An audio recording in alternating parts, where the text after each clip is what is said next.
હાઈકોર્ટના પરિપત્રને લઈ સુરતના વકીલોનો વિરોધ જોવા મળ્યો છે। સુરતના વકીલોએ 2 દિવસની હડતાળની જાહેરાત કરી દીધી। એક જ ફોન્ટ વાપરવાના પરિપત્રને લઈ વકીલોનો વિરોધ, તમામ અરજીઓ ટાઈપ કરાવવાના નિર્ણયનો પણ વિરોધ કરવામાં આવી રહ્યો છે। કોર્ટના મુખ્ય ગેટ પર વકીલોએ પક્ષકારોને અંદર જતા રોક્યા અને આ કામગીરીથી અળગા રહીને વકીલો વિરોધ નોંધાવી રહ્યા છે। એક જ ફોન્ટ વાપરવાના પરિપત્રને લઈ આ વિરોધ અત્યારે સુરતમાં કરવામાં આવી રહ્યો છે।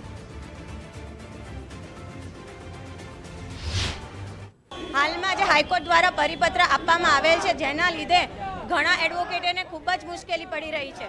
સૌ પ્રથમ અમારી પાસે એટલી ફેસિલિટી નથી અને ઝીણીથી ઝીણી જે અરજી હોય જેના માટે ખાલી 1 જ મિનિટનો સમય થતો હોય એ પણ અમને ટાઈપ કરીને આપવા માટેનું કહેવામાં આવ્યું છે, જે પ્રેક્ટિકલી જોવા જાય તો પોસિબલ જ નથી। હવે ઘણી પરિસ્થિતિ એવી હોય કે જે અમે કોર્ટમાં પગ મૂકીએ ત્યારે જ થતી હોય છે, તો જેના માટે અમે જઈને ટાઈપ કરીને લાવી શકીએ એ સ્થિતિ નથી।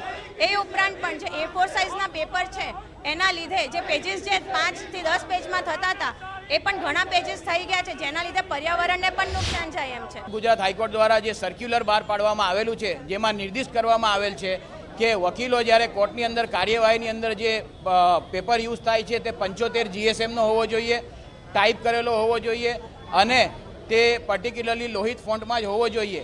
તેના કારણે આજે વકીલોને પોતાની ગુજરાતના સમગ્ર 1,25,000થી વધારે વકીલોને રોજિંદી કામગીરી કરવામાં અગવડતા ઊભી થયેલ છે અને એ અગવડતાનો વિરોધ કરવાના ભાગરૂપ સમગ્ર ગુજરાતમાંથી વકીલોનો વિરોધનો સૂર ઊભો થયેલ છે અને તેના ભાગરૂપ અમે 2 દિવસ ગાંધી ચિંધ્યા માર્ગે હડતાલ પાડવાનું નક્કી કરેલ છે।